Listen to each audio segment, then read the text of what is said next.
Imagine a little child sitting alone in their room, staring at the ceiling. Their toys are scattered, but they're not playing.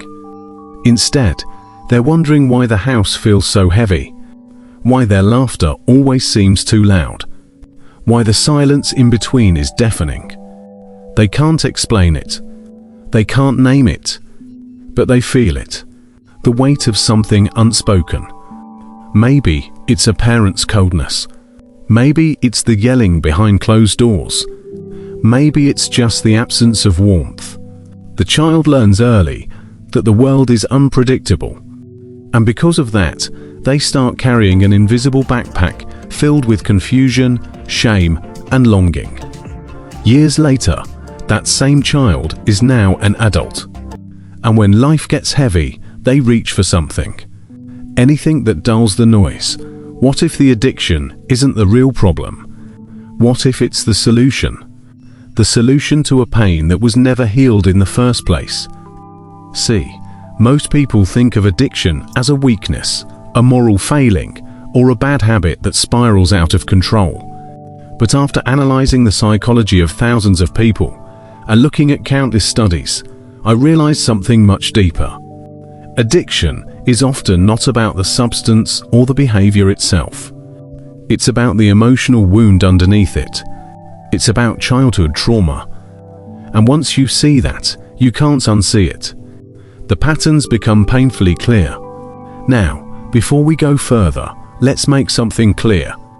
Trauma isn't always something dramatic. It's not only about big events like loss or violence. Sometimes it's about what didn't happen. The hug you never received. The reassurance you never heard. The presence that was absent when you needed it most. Children don't just need food and shelter to grow. They need attunement, safety, and unconditional love. And when that's missing, the nervous system gets wired in a state of threat. That state doesn't just go away with age. It lingers. And one day it finds an outlet. That outlet often looks like addiction.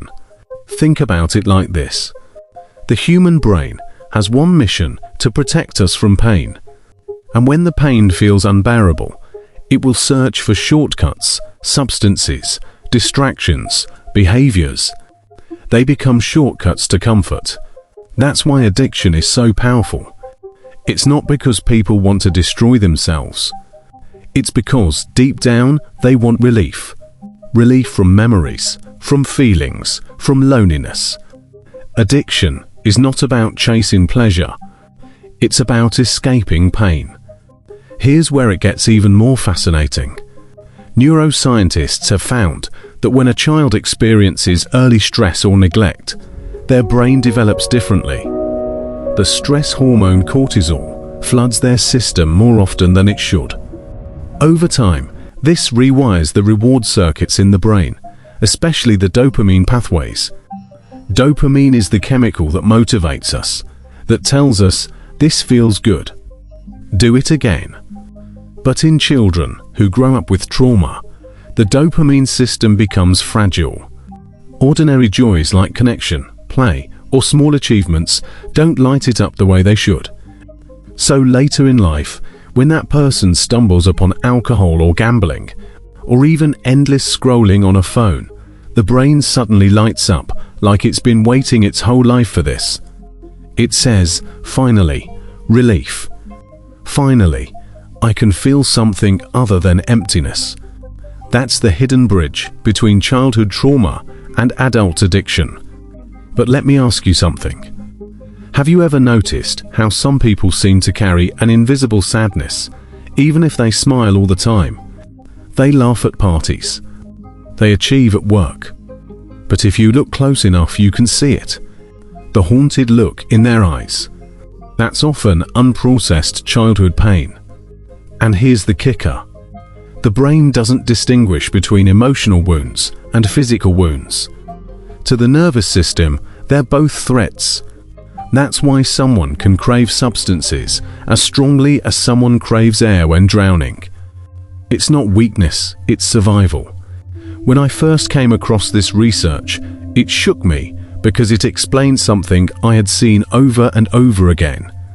Why people who seem so strong, so capable, would suddenly spiral into addiction. It wasn't because they lacked discipline. It was because they were carrying hidden memories, hidden emotions, hidden beliefs like, I'm not enough, I'm unlovable, I'm broken. And addiction became their way of quieting those voices. For a while, it works. That's the dangerous part. For a while, it actually feels like healing. But the problem is, the relief is temporary. The pain always comes back. And so, the cycle begins. Now, let's open a loop here, because I want you to think about something. If childhood trauma shapes the brain in such a way that it becomes vulnerable to addiction later, does that mean people are doomed? Are we forever trapped by our past? The answer is much more complex and much more hopeful than you might think. But before I explain that, let's go even deeper into how trauma actually gets stored in the body and why it resurfaces in such powerful ways. See, memories aren't just stories in our head. They're sensations, patterns and triggers stored in the nervous system. That's why you can feel your stomach drop when someone raises their voice, or why a certain smell, a certain tone can suddenly bring you back to childhood without warning. It's not conscious, it's biological. And because of this, unresolved trauma often creates what psychologists call emotional flashbacks. These are moments when an adult suddenly feels the helplessness of a child again, even if they don't realize why. And in that state, the urge for escape is overwhelming. That's when addiction feels irresistible. It's not about wanting to feel high. It's about wanting to feel safe. But here's something you may not have heard before. Addiction isn't just about substances like alcohol or drugs. It can be about work, achievement, social media, even relationships. Anything that provides temporary relief can become addictive if the wound underneath is strong enough.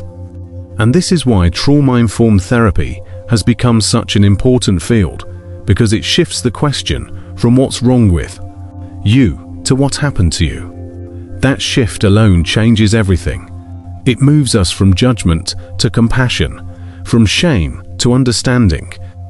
Let me give you an example. There was a study where researchers looked at people who had experienced multiple forms of childhood adversity. Things like neglect, household conflict, instability. They found that the more adverse experiences a person had, the higher their risk of addiction later in life. Not just slightly higher, exponentially higher. And the reason is simple. Each trauma adds another layer of pain the brain must find a way to cope with. The more layers, the stronger the need for relief. Addiction becomes the brain's imperfect attempt at self-soothing. But let's pause here, because I want to bring you back to that child I mentioned at the start. The one staring at the ceiling, wondering why life feels so heavy. That child isn't broken. That child is simply trying to survive in an environment that isn't nurturing them. And survival strategies can look different. Some children become perfectionists, always chasing approval. Others become rebels, acting out to gain attention. And some retreat into themselves, building inner worlds to escape outer chaos. Later in life, these survival strategies can morph into addictions. But they all began as adaptations, brilliant, necessary adaptations to unbearable circumstances. That shift in perspective is vital, because if we see addiction as an adaptation, not a flaw, we start to see people not as broken, but as survivors. And that leads us to an even deeper realization. If childhood trauma wires the brain toward addiction, then healing trauma can rewire it toward freedom. The same neuroplasticity that once created vulnerability can also create resilience. But how? That's the question that changes everything. So, let's return to the question we left open. If trauma wires the brain toward addiction, are we forever trapped by what happened in childhood? The answer, surprisingly, is no. The brain is not a fixed machine. It's more like clay. It changes, reshapes, adapts. And this ability to rewire, known as neuroplasticity, is one of the most powerful discoveries of modern psychology and neuroscience. What was shaped by pain can also be reshaped by healing. But the process requires something most people underestimate: safety. Think about it. Addiction thrives in isolation, in shame, in the silence of "I can't tell anyone about this." Healing, on the other hand, requires connection. The nervous system that was wounded in relationship can only truly be healed in relationship.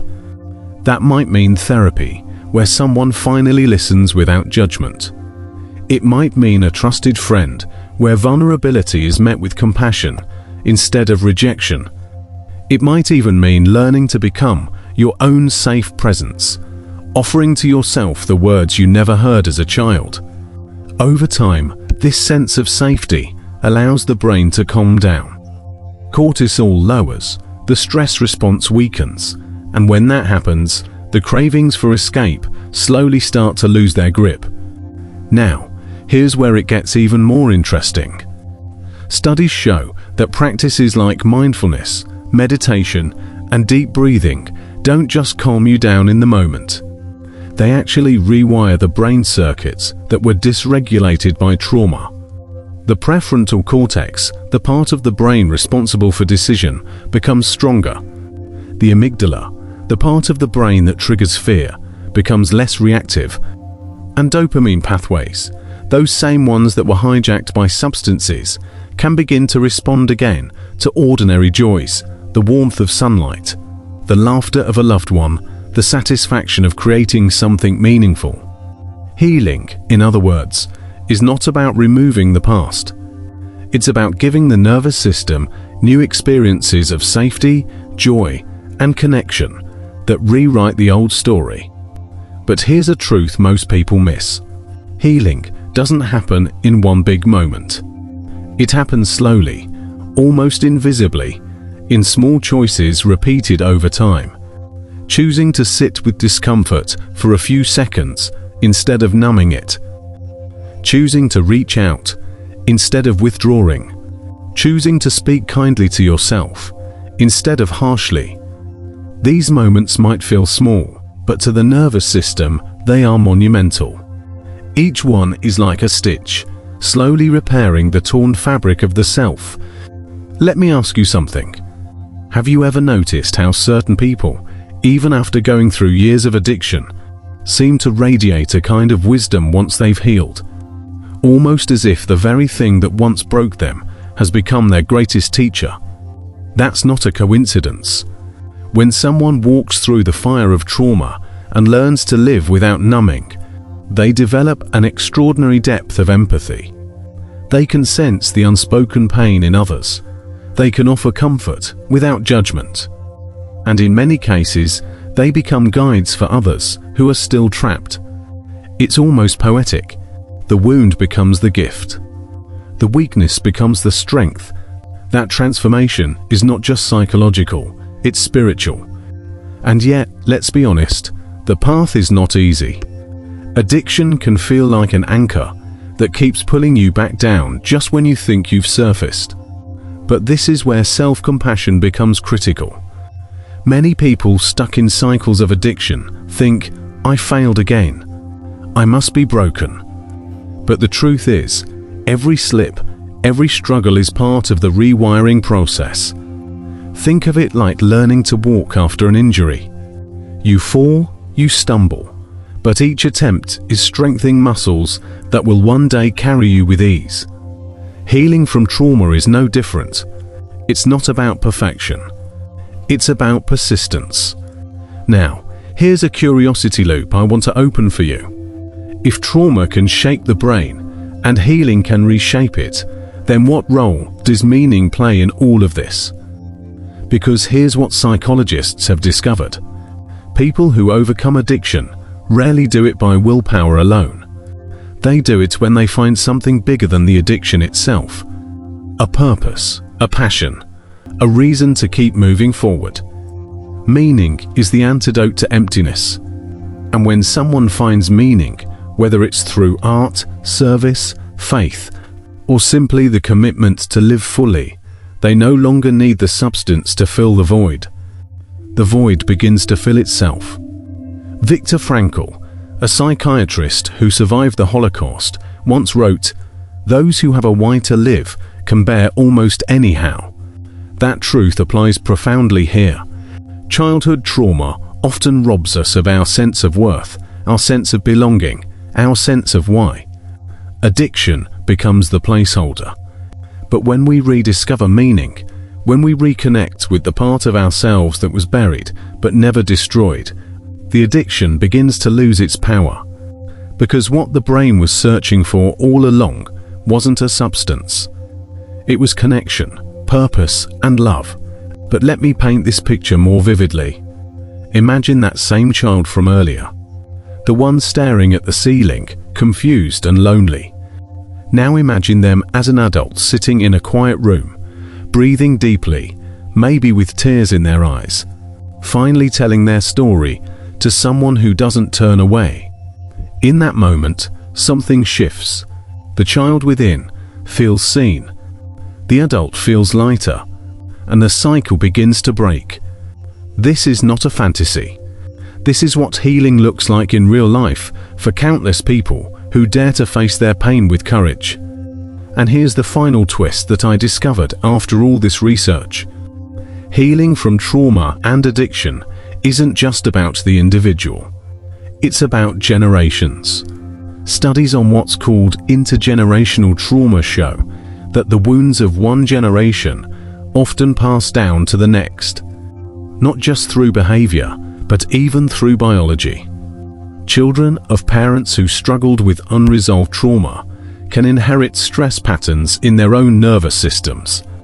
But the opposite is also true. Healing can also be passed down. When one person decides to break the cycle, to face the pain instead of numbing it, they don't just change their own life. They change the trajectory of everyone who comes after them. That is the power of this journey. It's not just personal. It's collective. So where does that leave us? Childhood trauma can lead to addiction. That much is true.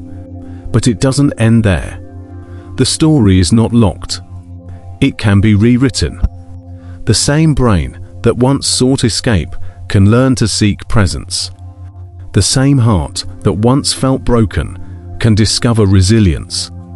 And the same life that once seemed doomed can become a light for others still wandering in the dark. If you've stayed with me this long, maybe it's because some part of this story feels personal. Maybe you see yourself in it. Or maybe you see someone you love. And if that's true, I want you to remember one thing. Addiction is not the opposite of willpower. Addiction is the language of pain. And healing is the language of love. Every step toward compassion, every moment of connection, every act of courage, these are not small. They are revolutionary because they prove that no matter how deep the wound, no matter how far the fall, the human spirit was never meant to stay broken. It was meant to rise. So here's the final question I'll leave you with. What if the very scars you carry are not signs of weakness, but maps? Maps that can lead you not only out of the darkness, but into a life richer, deeper, and more meaningful than you ever imagined. That's the paradox of healing. It doesn't erase the past, it transforms it. And in that transformation lies freedom.